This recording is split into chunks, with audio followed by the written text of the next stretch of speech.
Okay, so check it out, folks. Right now, we're coming down to the final stretch of 2022. And I'm going to ask you something. How do you feel right now? Are you happy with 2022? Are you not happy? Are you nervous? Are you embracing with just vigor and love in this economic winter? I love it so much. The colder it gets, the better it gets. I'm so excited. We want to give that to you. We want to share that with you. And today, me and my partner, Ed Gartner, are going to discuss why your 401k may actually be garbage. What's up, Eddie? What's up, How Rob? you doing, brother? I'm awesome. You? It's always great when we get to sit here and provide as much education as we can. We don't, Yep. when we talk about why your 401k may be garbage, let's be real clear about that. I think you and I are fans of people that save. Yes, And we think if you're not saving and if you're saving in a 401k, then you're better off absolutely. than not saving. You're doing something. Yes, that's a beautiful thing. And if you're going to insist on saving in a 401k, you want to make sure that the fees are all stripped out, that you understand that it gets taxed at ordinary income later on in life. Yep. That, when the market goes up and down, if it's involved in the market, it's going to go up and down. And whatever you get a tax, not write-off on, but a tax, postponement on, Yep. you're going to give that back later on in life. Yeah. So we're not making fun of people that think the 401k is great, but if they think it's tax-free, if they think it's a guarantee, if they think that when it's not going to be exposed to the stock market going up and down, Yep. that mindset could have been delivered by a guy or a gal with a $6,000 suit on. I don't have a $6,000 suit on, but at the end of the day, the question really becomes from a 401k standpoint, Yep. how do you feel about that? I think people looking at their 401k statements today are probably a little disappointed, right? They've been contributing all year, but if they look at their account balance today versus what it was last year, they're down significantly, right? Most people, the broader market at some point this year was down around 30%. Yep. Right now it might be 15% or so a little comeback. But, think about those numbers if you're in retirement. Yeah. Right? Imagine you get to retirement, people hit that $1 million mark. They think that's where they need to be for retirement. And their thought process is, oh, you know what? I'll live off of 10%, right? Because that's what I've gotten thus far. But now the market drops and it drops off to 30%. Your $1 million just turned into 700,000. Yeah. Then that 700,000 you were planning on pulling 100 grand off to live on. Now you have $600,000. Imagine the amount of return that you have to get just to get back to $1 million. And furthermore, how nervous are these people that are retired right now because they've had to draw out of this bucket, which for the last, 10, 11 years, they haven't even seen move. Yeah. So guys, gals, everything you just heard, stop and kind of go back and start taking notes. But let me just kind of, maybe clarify and verify what I thought I heard you say, so we could just kind of bring it to the masses so they understand that, first of all, money's not math, it's a commodity. Yes. We know that 4 + 4 = 8, but 4 times 4 is 16, and 4 times 4 is really what the bank does, and that means they velocitize money. They loan money out over and over again, and they don't take any financial risk, they take credit risk. And when they take credit risk, it's really if you're going to pay back the money or not, but they're always holding something into collateral as a result of that. With that being said, though, Eddie touched on a lot of different things, right? And I think that, listen, I could be disruptive right now and create some different words on the algorithm and say that you're real dumb for putting money into I don't think that. Like, I don't think anyone's dumb for putting money into a 401k. Just like I don't think anyone should sell out of a 401k just to go buy something unless they truly, really look at it. If I have $100,000 in a 401k and I'm under 50 and I cash it in because I want to go buy an investment somewhere else, let me be clear. That $100,000 401k, if I cash it in, it's going to be worth, after taxes and penalties, $65,000. Yeah. Maybe 60. Right. If that 60 bought a piece of real estate, and that real estate was, say, $300,000, it may produce a cash flow after everything else of $1,000 a month or $12,000 a year. If that $100,000 401k averaged 12%, it'd be worth $112. But now that 60, which is tied into the growth of the house that you would see later on. But you have to realize, if you're going to cash in a 401k to control your own destiny, which I believe in, controlling your own destiny, not cashing in a 401k to do it, make sure you have a long-term viewpoint of 20, if not 30 years on that money move that you would do with an existing 401k. Yeah. I can't be more clear about that. Take that and rewind it back. Take it and rewind it back. So stay with me. So now We believe in diversifying within and amongst asset classes. We believe at understanding the advantages and disadvantages of all the financial products that are out there today. We believe in creating models, methodologies, and systems that sit and fit with your core values, not Joey and Mary's, but yours. But before all that, we believe in mindset. Yes. Right?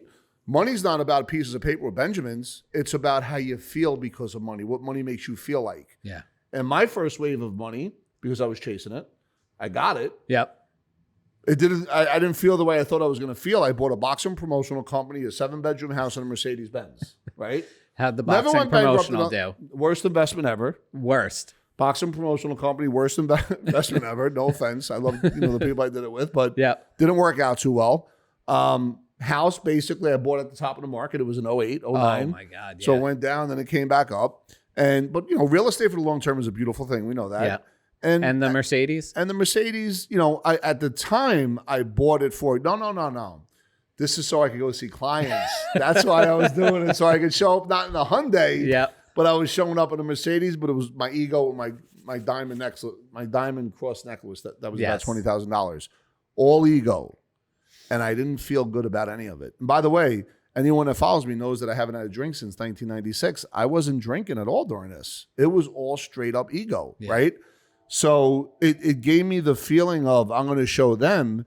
And at the end of the day, it didn't feel right. And it wasn't until that moment and during that experience that I was like, okay, manifestation and mindset works, right?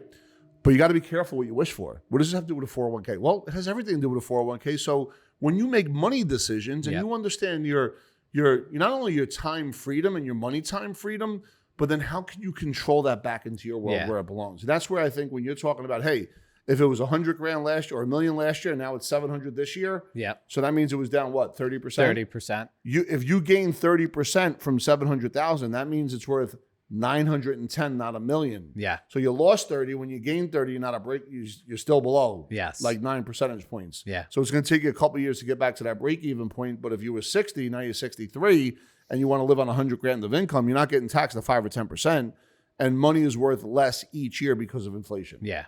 Yeah, and inflation's more than ever, right? So, I mean, you touched on a lot of points there. I think what it comes down to is like we always talk about understanding what you're doing, right? And why you're doing it. So the people that are saying, hey, go cash out that 401k, well, what is the implication of that? Because when people, some of their concerns are, hey, I pay too much in taxes, right? Or I don't like paying taxes. And then they understand, because we've talked to them about it, that when you cash out that 401k that's worth $100,000, it's as if you earned $100,000 more in this year. Slow it down and say it back. Right. So when you cash out that 401k under 59.5, you're paying a 10% penalty, but it's also as if you received all of that money as income. So if you made $100,000 and you cashed out $100,000 401k, now it's as if you earned $200,000, and that's what you're paying taxes on in that year. Eddie's breaking it down, and by the way, once that money is gone, because remember, I always say invest in the real estate between your ears. Yeah. Right. Programs are good to buy, but if you're going to go buy a program, you got to make sure you implement it. You can't just go there and I went to Tony Robbins in 2017. I spent like $3 or $4 grand. Yep. And I was like, that's it. I'm here. It's all going to happen. It's over. I didn't realize I had to do work after that. You know what I mean? And it was a lot of work. So I think that first of all, buying something that you're paying attention to online is better than not paying attention at all. Yes. But if you're going to buy it, put in the action steps. And we always talk about who's your top 5. Yeah. Well, who's your top 5 when it comes to your money time? Who's your top 5 where all your financial professionals got to be on the same page for the benefit of your thinking? Remember, they work for you. You don't work for them. So if you ever have a financial person in your world that gets annoyed every time you call them, hang up, fire them, because they don't write you a check. You write them a check. So if they get mad that you're calling them, even if you're insecure, if you're expecting them to say something that I was just on the phone with somebody, and the person said to me, thank you for the referral, because it was an attorney. Do you think they're going to get the job done? Because this is what they were saying. I kind of felt like it might not get done. And I said, well, no, there's no guarantee. Right. Right. Like the person can't guarantee it to you, nor can I. Right. However, if you have your accountant, your advisor, your fiduciary, your insurance agent, your trust officer, all on the same page for your benefit, that are lined up with your thinking, that you can measure it through the Epic Wealth Builder or a landing page where everybody could see what's happening real time at the click of a button, you're way ahead of about 99% of the people that are out there, because at least every decision you make monetarily is based on logic, math, and science. Logic, math, and science. Logic, math, and science. Logic, math, and science. Not emotional timidity. What's emotional timidity? Nervousness. The neighbor tells me to do this. Joe around the corner tells me to do that. Oh my God, Bitcoin. Let me throw some money in that Bitcoin. Sam Friedman, is that his name? Bankman? What's this guy's name? FTX dude? Yeah. You know, this is what I'm talking about, understanding the emotional side versus understanding the logical side, because we do make decisions based on emotion. Yes. Right? Yeah. But let's go through the logical process first, and then we can get emotional afterwards. And I think it's seen in the stock market, in Bitcoin, and all those things. The emotion comes in. It's fear and greed that drive that decision making for most people. Yep. And so when Bitcoin was at 60,000, people were calling, right? Hey, how come we're not in crypto? How come we're not in crypto? How come we're not? Those calls, we don't get them anymore. No, nobody asks about why we're not in Bitcoin. It's so good right here, 2022. This is like right here. I don't know about where does everybody, and I'm not celebrating, but I am. It's a lot of fun right here, right now. Yes. And if you want to learn more about it, definitely go ahead and click that link below. We'd love to sit down, no obligation, take you through the success process, the financial freedom map, and you could sit down and talk to any one of us. Yeah. But at the end of the day, Ed, I'm going to keep saying this over and over again, because in our world, no one talks about how important the mindset is when it comes to money first. No one talks about the principles of growth mindset versus scarce mindset, and how to really be able to kind of thrive in economic winter. And what are the questions that you're asking yourself when you get that feeling in your stomach, if you're in a commission business and you're not doing as well, or if you own real estate and maybe a couple of renters left and now your real estate's going down and you're refinanced, and whatever the case may be. What are some of the things that you're doing out there to kind of shift your thinking and make it the right way? Because whatever you're thinking, I can tell you right now, it's true to you, but it's not true to the real world. It goes back to all the things that we talked about just before. Who's your five? Who are you surrounded with? Your coaches and mentors in your business. That's going to help feed your mindset. Yeah. Things that you're doing for yourself. You may want to get in shape. You may want to get physical. For me, that's helped my mental capacity, because when I'm not feeling good physically, I'm not showing up the way I should at work. Yeah. So some of those things have helped, but that money mindset shift is so important. Can you imagine if I got in shape? It'd be the rocket ship's already going. This ship would flip. I don't know if we could hold on. Can you imagine if I got in shape, what would happen? Because at the end of the day, I'm like the dopest 260-pound guy that's out there. I think there's about no shame in my game. I think about it sometimes. I'm like, I don't know how he keeps up. Like, how do you maintain that physical energy? Yeah. Right? Because there's a lot in it. I was with a mentor this weekend. I'll give him a shout out, Randy Garn, and I'll tell you what he said that was amazing. I was with a couple of mentors, but there was something that Randy said to me that stood out. He says, not just the top five, because that's important. Yes. And the top five, have to be proven in what they do. Yes. Right? But it's also, how do you feel about the top five? Yeah. Because if you feel right about 3, 4, or 5 of them, whatever, how do you feel about the top five? And if there's a certain type of static, or if there's a certain type of vibrational energy that's not congruent with your feelings, you have to confront that to yourself first. And really get honest with yourself. And it was a really powerful thing, because I never thought of it that way, because I've been doing videos about who's your top 5. Yeah. But we talk about distinctions, right? We talk about sensory acuity. Snow means one thing in LA, but it means 12 different things if I'm an Eskimo in Alaska. Yeah. So I think that and Sean Callaghy is always talking about distinctions relentlessly. And the distinction is, who's your top 5 and how do you feel about them? How do you feel about them? Who's your top 5? And by the way, if you feel a certain way, this way or that way, you really have to evaluate why you feel that way, because you could be off. You might not be off. You could be off. And whether or not you're off is going to affect how you implement what they're talking about. But if you're off, why are you off? Yeah. What do you do? What is your resistance or what is it that you're not feeling or believing in? And that's two different things. And that's the work you have to continue to do on yourself. And what does that do with a 401k? At the end of the day, all of this has to do with, look, as we started this video, the fact is your 401k garbage? Probably not. The fact that you're saving versus not saving is a huge thing.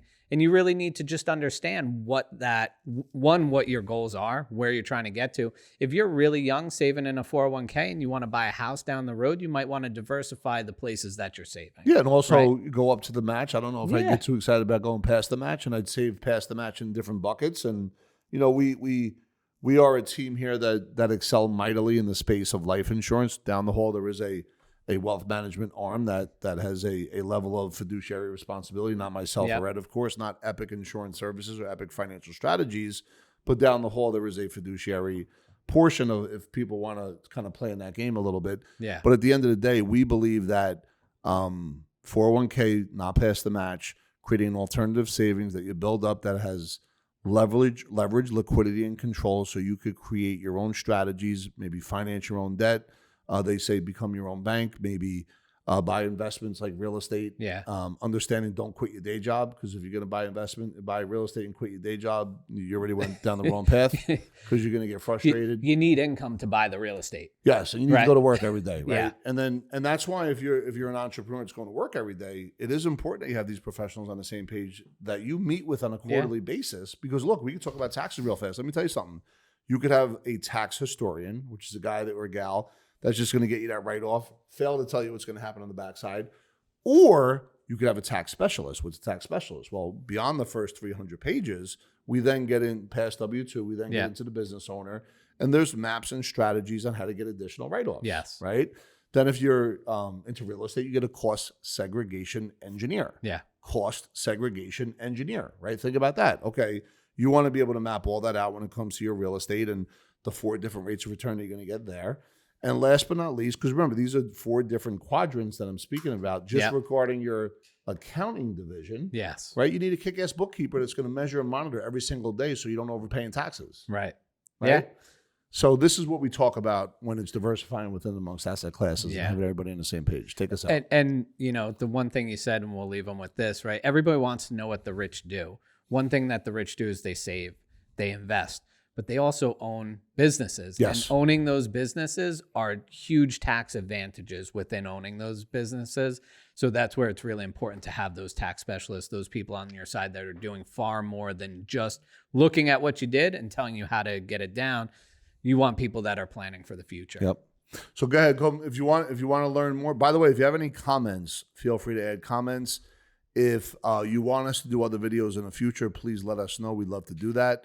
There's a couple different links, but if you really just want to sit down with us and get a consultation to see where you are, think of it like a financial freedom map. We always know what the destination is, but a lot of people have a hard time really figuring out where they're at, right? So if you can figure out where you are, re-engineering it back for where you want to go and re-engineering it back to where you are today, that's a good conversation to have with us. And thanks for checking us out.